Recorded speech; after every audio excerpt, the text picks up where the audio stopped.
हरे कृष्णा। हरे Krishna. Sir मैं ये programme Jagdish Prasad Soni धर्म 83 प्रश्न। मैं गीता पढ़ता भी रहा हूँ और आपकी संस्था के जानने से मार्ग से गीता बहुत बड़ा ग्रंथ है, सारे लोग मैं तो सिर्फ आपसे एक बात ये पूछना चाहता हूँ, आप ये गीता की सेमिनार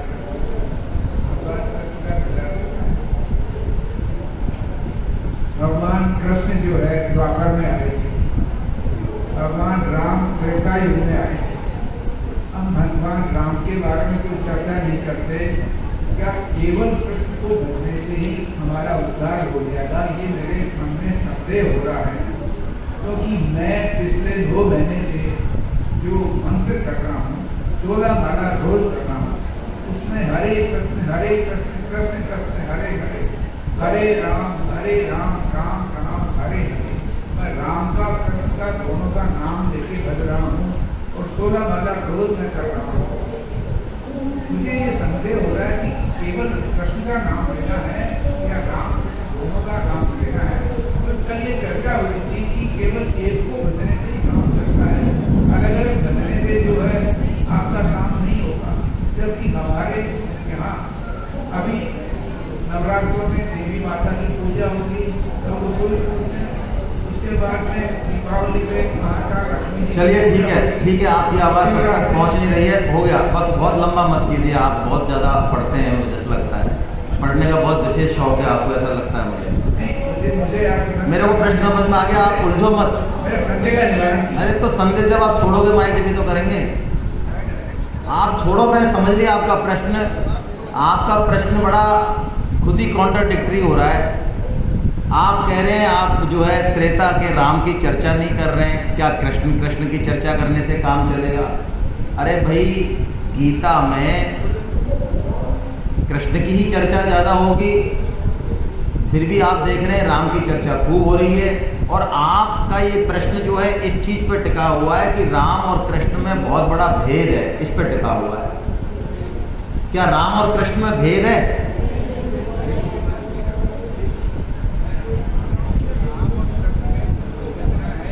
जो आपको जचे उसको भजना है। आपको कौन सा जचता है? हाँ, तो उसमें तो 2 का नाम नहीं है, उसमें तो 3 का नाम है। हरे कृष्ण कृष्ण कृष्ण हरे हरे, हरे राम राम राम हरे। इसमें 2 का नाम है कि 3 का नाम है? आप तो 2 पे ही अटक रहे हो, 3 का नाम है। हरे कौन है? हाँ, ये पहले 2 पे उलझ रही है, अभी तीसरी बीमारी और ले लो।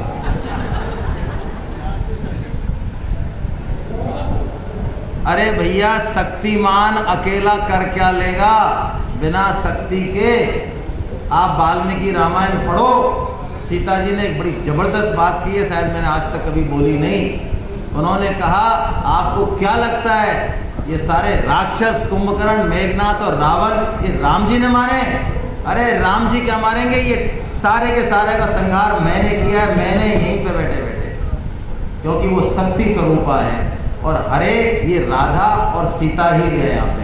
कृष्ण के साथ ये राधा जी हैं और राम के साथ ये सीता जी हैं। और ये हरे कृष्ण और राम, ये तीनों का जो संयोजन है, ये चैतन्य महाप्रभु ने इसलिए किया है और इस तरह से किया है कि जिससे वो जो परम तत्व है उसकी अनुभूति हमको हो जाए। ये 3 दिख रहे हैं, ये 3 है नहीं, ये एक ही है। ये एक के ही 3 रूप है, ठीक है? एक के ही। चलिए, आपके समझ में नहीं आई, मैं आपको उदाहरण से समझाता हूँ। अरे हम इन्हीं का ही उदाहरण दे देते हैं। आपका नाम कौन, क्या बताया आपने? शिवशंकर जोशी,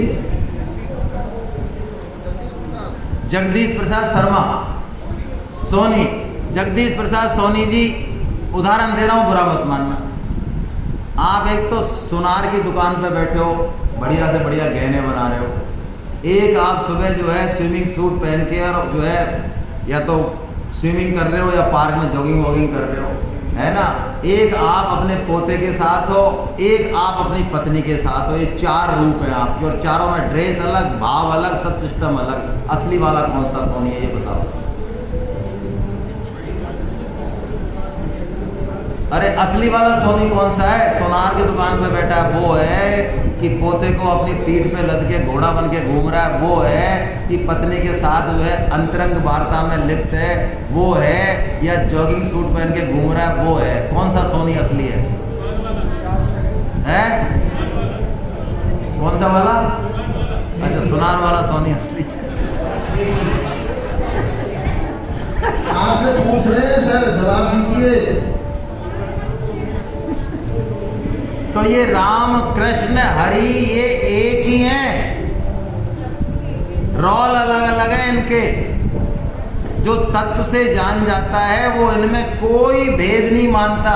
मैं आपके सामने पार्ले जी के 100 ग्राम के 5 पैकेट रख दूं, 100 ग्राम के पार्ले जी के ही 5 पैकेट हैं, और आपको एक पैकेट उठाना है, कौन सा उठाओगे?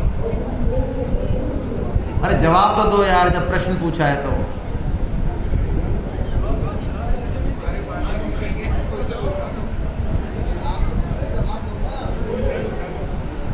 चलो कोई बात नहीं, कोई सा भी उठा लेंगे। क्यों?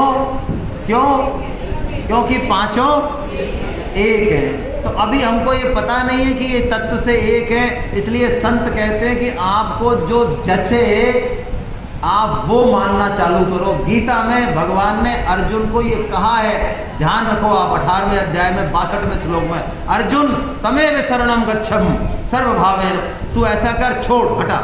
तू मेरी बात नहीं सुन रहा है ना? मैं कृष्ण हूं, तुझे पता नहीं चल रहा है? तो चल, तू जिस ईश्वर की शरण में जाना चाहता है तू वहां चला जा। क्यों? कृष्ण को तो पता है कि वो जिस ईश्वर को मान रहा है वो भी तो राम भजो चाहे कृष्ण भजो चाहे राधा भजो, यदि बचते बचते जब पहुंचोगे तो पता चलेगा कि मामला तो क्या डरना है। राधे राधे बोलो और जचे जैया डोलो, मस्त रहो। चलो छोड़ो, कोई खास बात नहीं है। और किसी के मन में कोई प्रश्न या कोई चर्चा? और नहीं तो मेरे को सिग्नल दे देना सुधीर जी, वहां से बारिश खत्म होते ही हम भागेंगे। हैं सर प्रश्न तो नहीं है, एक निवेदन है सभी से। गीता जीवन संगीत आपको YouTube पे मिल जाएगा, उसमें सबके एपिसोड है और प्रश्नोत्तरी भी है, मैं और गीता, जिसमें 25 एपिसोड है और एक एपिसोड में लगभग 20 से 25 सवालों के जवाब पर देते हैं उसमें।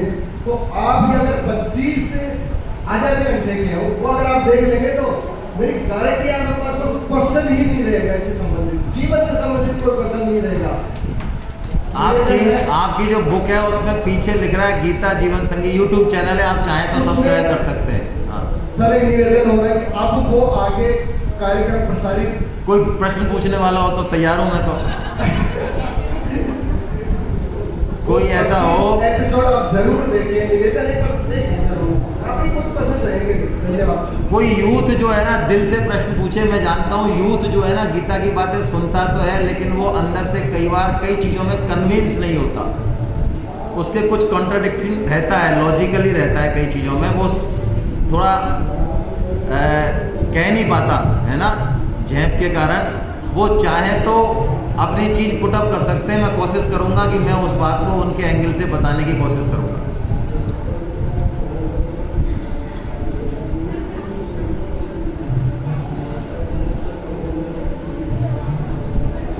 हाँ इनको दो भाई माइक देना।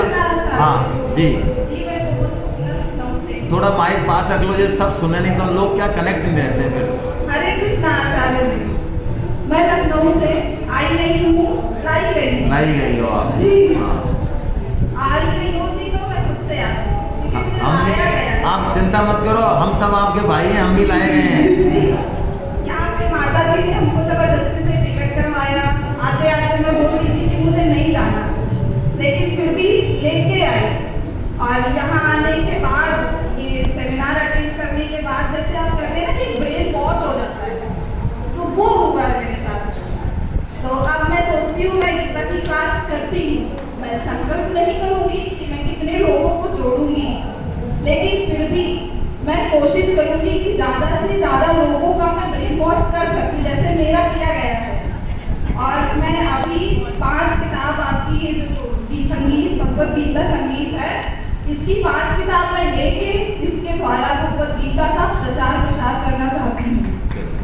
ये ब्रेन वॉश तो असली वाला है, करना चाहिए, है ना? जी, मेरा किया गया है। ये अच्छा, ये हाँ, ये करना चाहिए। ये ब्रेन वॉश नहीं है, मतलब ये अच्छा वाला ब्रेन वॉश है। ठीक है, ट्रेन की टाइम पर जैसे कि देखो भाई, अभी टाइम पास करना है, इसलिए मैं एक बड़ी जोरदार बात बताता हूँ।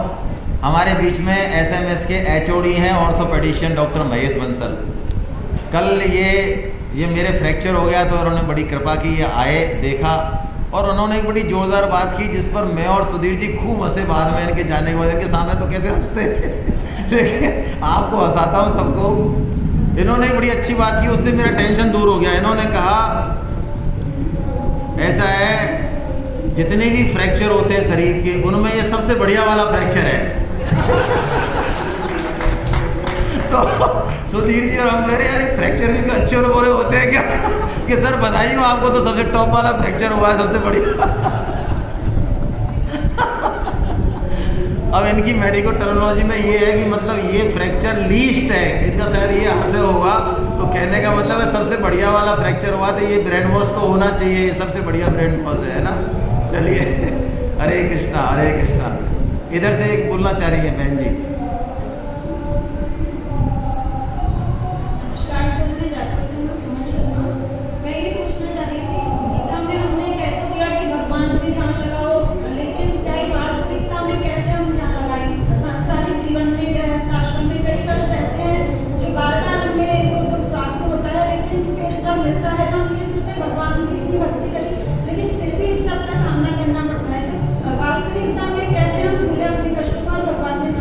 बहुत बढ़िया, बहुत अच्छा प्रश्न है। देखिए सुमन जी का, देखिए हमारी दृष्टि जो है ना वो बहुत सीमित होती है ना? इसलिए हम कई बार भगवान की कृपा पर, उनके विधान पर ऐसा आक्षेप कर बैठते हैं, और ये स्वाभाविक है, हम जीव हैं भाई।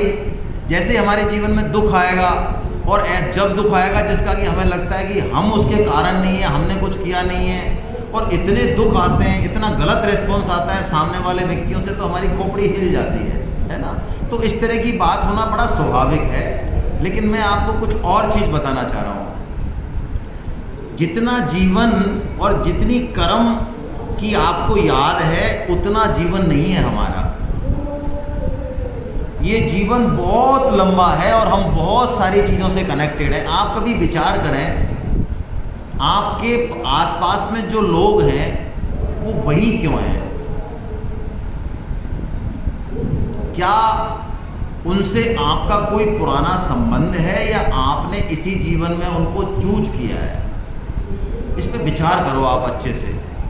मेरे माता पिता ही क्यों हैं? ये मेरी पत्नी यही क्यों है? यही पति क्यों है? क्या इससे कुछ मेरा पुराना लेना देना है? डेफिनेटली है, डेफिनेटली है। अब क्या है, अब आपका बात, क्योंकि आप पीड़ित लग रही हैं और हम सब पीड़ित हैं। हमारे मन में भी पीड़ा होती है कई बार किसी रिलेशन को लेके बहुत ज़्यादा, कि क्या गीता पढ़ रहे हैं यार, हम तो पढ़ रहे हैं, सामने वाला बम्बार्डमेंट कर रहा है, इतनी टेंशन है, मर जाए क्या किसी दिन, इतना दुख कहाँ तक झेलेंगे भाई? इस तरह की चीज़ें आती हैं दिमाग में। लेकिन देखिए,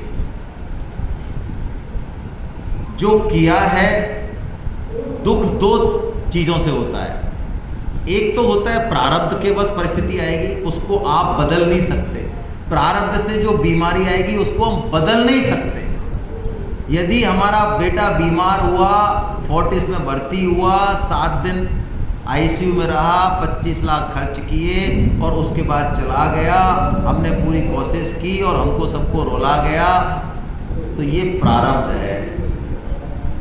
कोई 25 लाख का हिसाब है, कोई पुराना है, वो दम नहीं है किसी की जो वो नहीं चुकाए। दम नहीं है, मैं क्या कह रहा हूँ, छीन के लेगा अगला आदमी। तो एक तो बीमारी या दुख इससे आता है, और एक आता है मूर्खता से, अव्यवस्था से आता है। ठीक है ना? जैसे यहाँ पे एक व्यवस्था में हम बैठे हैं, अब हम उस व्यवस्था को फॉलो ही नहीं करें, मूर्खता करें, तो वो भगवान का अपराध का कोई लेना देना नहीं है, वो हमारी मूर्खता का दुख है। तो कुछ तो दुख हमारी मूर्खता के होते हैं, कुछ आते हैं प्रारब्ध से। तो प्रारब्ध से जो दुख आता है ना, गीता का साधक उसको सहन करता है। क्यों सहन करता है मैं बताता हूँ आपको।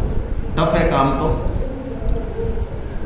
आपके कोई कांटा लगा, और कांटा थोड़ा गहरा है और वो आराम से निकल नहीं रहा, लेकिन एक कुशल व्यक्ति है जो थोड़ा सा गहरा चीरा लगा के और आपका कांटा निकाल रहा है, जिसके बाद आप पूरी तरह से रिलैक्स हो जाएंगे।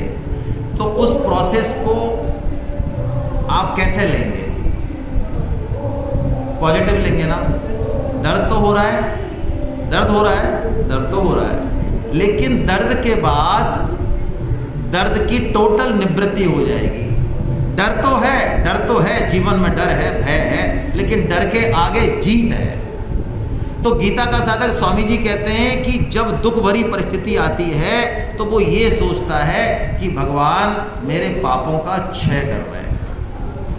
और जिस दिन आप ऐसा सोच लेंगे, मैं ऐसा नहीं कह रहा हूं कि आप बेवकूफ़ बन जाएं, अन्याय को सहन करें, ये मैं नहीं कह रहा हूं, आप ध्यान रखें, ठीक है, ये मैं नहीं कह रहा हूं। लेकिन जैसे ही आप ये एटीट्यूड लेके आएंगे और अंदर से थोड़ी सी स्थिरता रखेंगे, आप देखेंगे चीज़ें बदलना चालू हो जाएंगी। ये मैं आपको बता दूं, हर व्यक्ति चाहे कितना ही क्रूर है, कितना ही स्वभाव का है, यदि हम ठान लें एक रिश्ते में, एक तरफ से हम ठान लें कि यार कुछ भी हो जाए, मैं 1 महीने 1.5 महीने तक मैं कोई जवाब नहीं देना, अंदर से भी मुझे जवाब नहीं देना, अब ये देखे ये क्या करता है और मेरे को अपना स्वधर्म करना है पूरे मन प्राण से, मैं कहता हूँ वो पिघल जाएगा। पानी कितना ही हल्का हो लेकिन वो पहाड़ को काट देता है।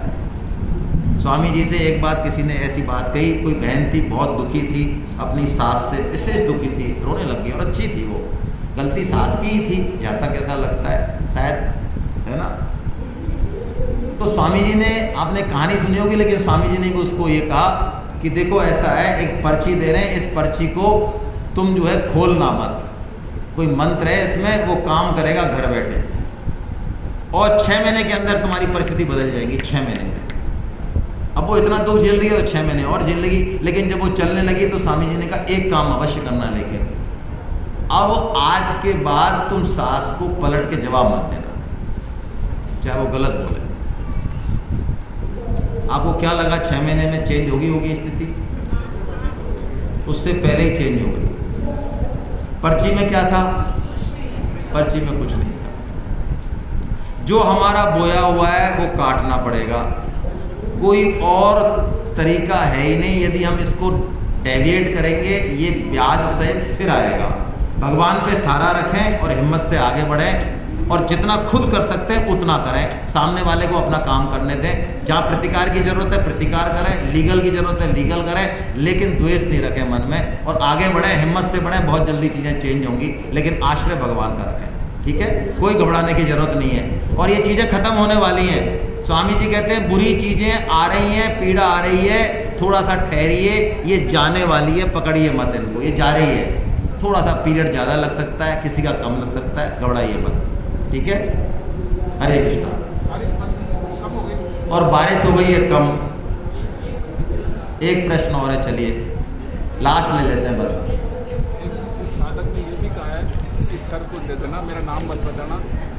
इनका माइक नहीं है भाई, जरा माइक दो, जैसे प्रश्न तो सुनाई दे कम से कम। हाँ एक मिनट मेरे ही समझ में नहीं आ रहा, 1 मिनट रुकिए आप।